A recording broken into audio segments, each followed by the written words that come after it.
สวัสดีครับยินดีต้อนรับสู่ช่องทำอาหารนะครับคลิปนี้เราจะมาทำข้าวโพดปิ้งสไตล์เม็กซิกันกันครับบอกเลยว่าห้ามพลาดครับผมมีเคล็ดลับในการปิ้งข้าวโพดให้สุกเร็วสุกง่ายแล้วก็สีสวยมาฝากครับแต่ก่อนจะไปดูส่วนผสมช่วยกด subscribe แล้วก็กดกระดิ่งด้านล่างให้ด้วยนะครับขอบคุณครับมาดูส่วนผสมกันเลยครับอย่างแรกข้าวโพดหวานวันนี้เราใช้ข้าวโพดดิบนะครับก็หาซื้อได้ตามซูเปอร์มาร์เก็ตทั่วไปหรือคุณผู้ชมจะซื้อข้าวโพดต้มสุกมาแล้วก็ได้นะครับแต่วันนี้ผมใช้ข้าวโพดดิบเพราะว่าจะสาธิตวิธีการปิ้งข้าวโพดให้สุกเร็วให้ดูครับต่อมาคือมายองเนส4ช้อนชาแล้วก็ซาวร์ครีม4ช้อนชาเกลือครึ่งช้อนชาผงปาปริก้าครึ่งช้อนชาแล้วก็พาร์เมซานชีสป่น1ถ้วยมะนาวครึ่งลูกมาเริ่มกันเลยครับขั้นตอนแรกเราจะแกะเปลือกข้าวโพดออกก่อนเลยครับคุณผู้ชมจะเห็นว่าข้าวโพดดิบสีมันจะอ่อนกว่าข้าวโพดสุกนะครับสีมันจะไม่เหลืองเหมือนข้าวโพดต้มที่เราเห็นตามตลาดนะฮะพอลอกเปลือกออกเสร็จก็ต้องเอาใยออกด้วยนะครับ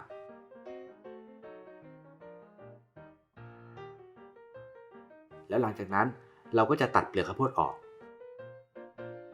ตัดให้หมดเลยนะครับ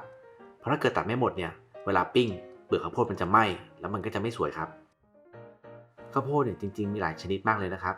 มีทั้งข้าวโพดหวานข้าวโพดข้าวเหนียวข้าวโพดเทียนแต่สำหรับเมนูนี้ข้าวโพดหวานนี่เหมาะสุดแล้วครับทำแล้วอร่อยสุดผมลองมาหมดแล้วพอตัดเสร็จก็จะได้หน้าตาแบบนี้ครับแล้วก็ทำเหมือนเดิมกับฝักที่2ครับ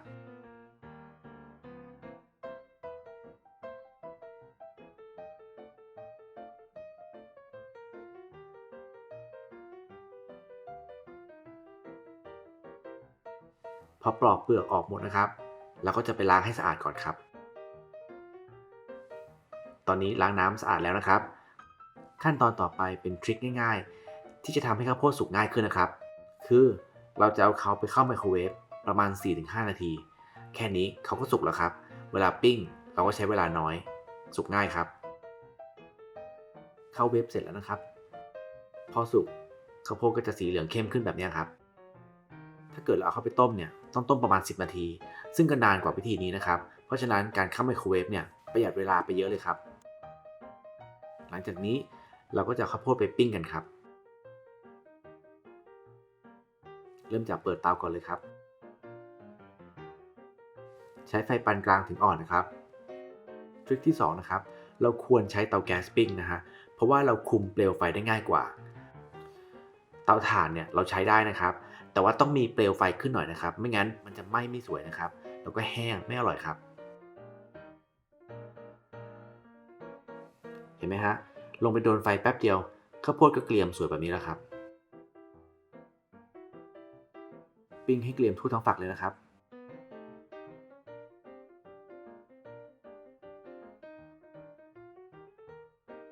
ไม่เกรียมทั่วทั้งฝักแบบนี้ใช้ได้แล้วครับเอาขึ้นได้เลยต่อมาเรามาทำครีมที่ราดบนตัวฝักข้าวโพดดีกว่าครับเริ่มจากมายองเนส4ช้อนชา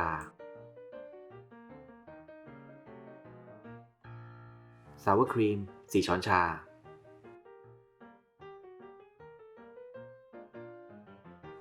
เกลือครึ่งช้อนชาผงปาปริก้าครึ่งช้อนชามะนาวนี่บีบตามใจชอบเลยครับแต่ว่าอย่าเยอะเกินเดี๋ยวครีมจะเหลวนะครับหลังจากนั้นคนเลยครับให้ส่วนผสมเข้ากัน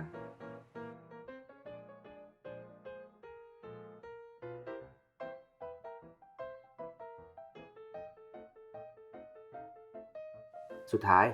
เราก็ครีมมาทาที่ฝักข้าวโพดครับทาให้เยอะๆเลยครับยิ่งเยอะยิ่งรสชาติเข้มข้นครับ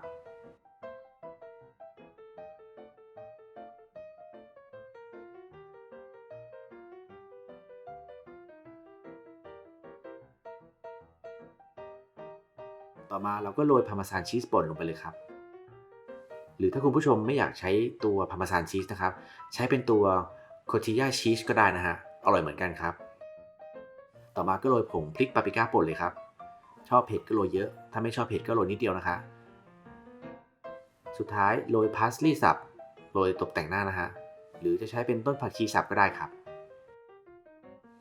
แค่นี้เราก็ได้กินข้าวโพดปิ้งสไตล์เม็กซิกันอร่อยๆแล้วครับที่สำคัญทำง่ายด้วยนะฮะจะทำกินเองหรือจะทำขายก็ดีนะครับ